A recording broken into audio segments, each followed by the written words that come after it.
Hi there. Welcome to the 7th of 9 episodes where I'm showing you how to construct this segmented vessel. Now today we're going to glue on the feature ring, the 4 thin rings above it, and then the 14th ring, which is actually quite wide, looks almost vertical when it's turned. So without further ado, let's get to work. At the end of the 6th episode, I had just finished making the feature ring. Now it's time to glue it onto the bowl. I'll be using the glue press just as I did in previous episodes. If you've forgotten how to do that, feel free to look back at them or check them out if you don't know what to do and haven't seen them before.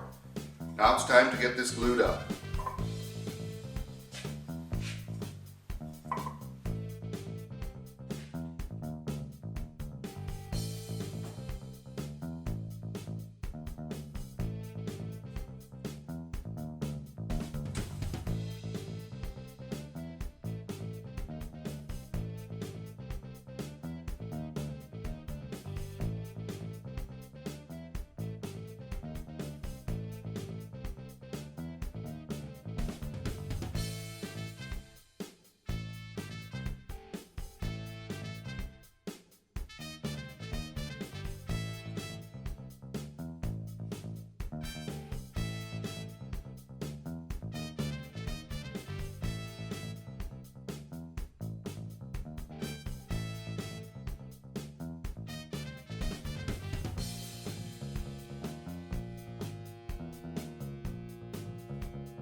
Now I'll let it sit, let the glue set for a couple of hours, then we'll go on to the next step.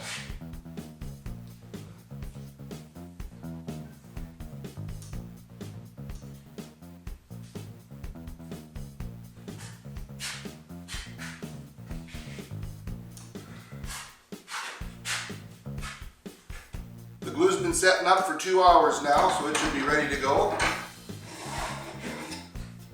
I have rings numbers 10, 11, 12, and 13 here ready to glue on. They're going to be put on the same way the ones below the feature ring were done, so I won't bore you with doing all of that, and I'll be back once these are glued on, ready to go, and we'll carry on with the next one.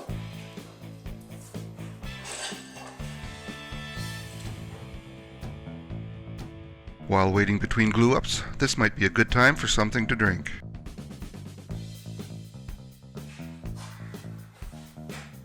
Four rings are on now and cut to the heights that I want.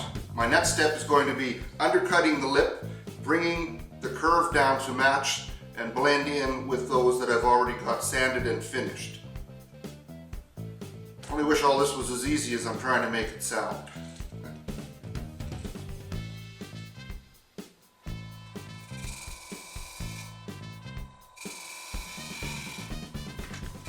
I'm using the Easy Wood Tools Mini Finisher.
everything is turned inside there and sanded and finished. Now it's going to be a matter of gluing the next one on here and getting ready to turn that.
Glue's been setting overnight, so it's good to go now.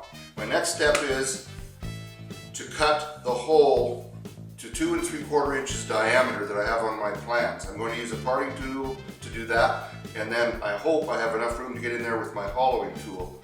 I only have one hollowing tool, just got it recently, don't have a lot of practice with it. We'll see what happens. All I can do is try.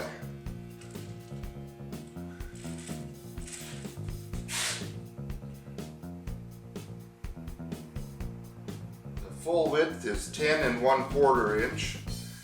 Half of that is 5 1/8. If I come back 1 3/8, that gives me 3 3/4. And the other way 6 1/2. And that's my 2 3/4 in between there.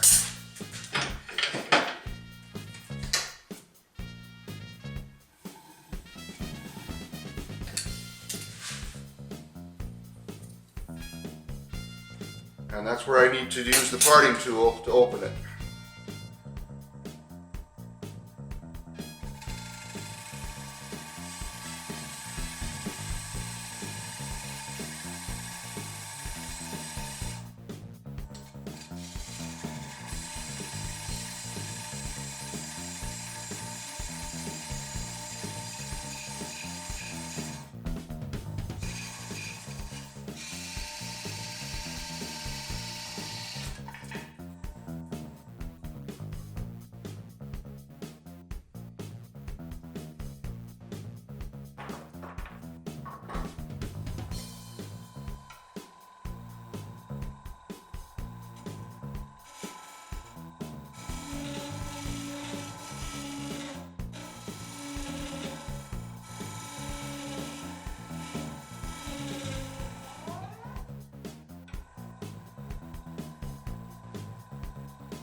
I just purchased this Easy Hollower recently and haven't used it enough to know its limitations. One of those limitations I've just learned is that it will not reach through this size hole far enough to go where I need it to go. That gives me two choices. I can either find some way to sand in there, which is going to take a really ridiculously long time, or I can open this hole a little more and see if I can get in that way, giving me effectively a design opportunity. I'm going to go with the design opportunity. Open this just a little bit more, try it, and see what I come up with there.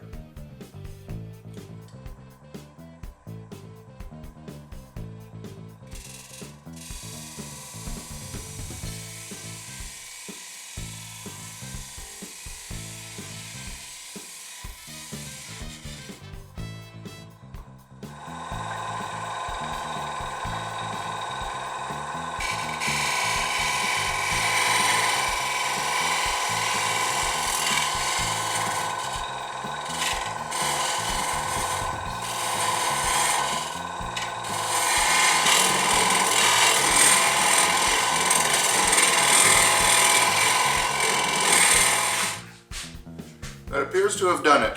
I used the 1/8 inch width of my parting tool to give me 1/4 inch wider diameter.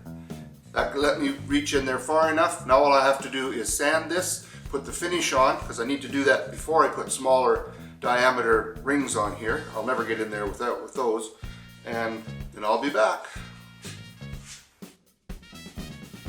What's a guy gonna do while waiting for glue to dry?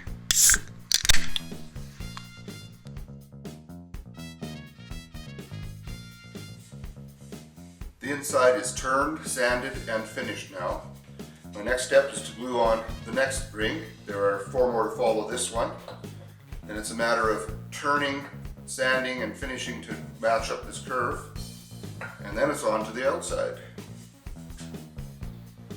When I glue a smaller disc on here, I have to turn this the opposite way. Instead of having it upside down on the press, I put it the other way to prevent any glue that might drip inside from sticking in there. I like to fill it with plastic bags. I'd much rather pull out plastic bags full of glue than try to scrape it off the finished surface inside. It can make quite a mess.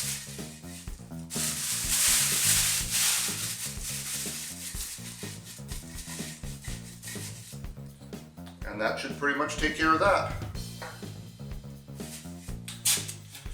I also like to use small pieces of this blue painter's tape to put inside here and try to keep the glue from dripping just right around the corner here.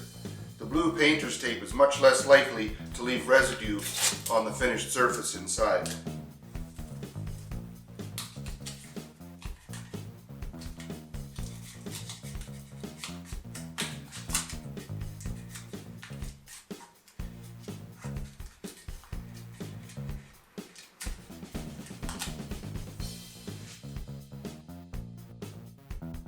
A few hours in the gluing press, and the ring is ready to be worked on.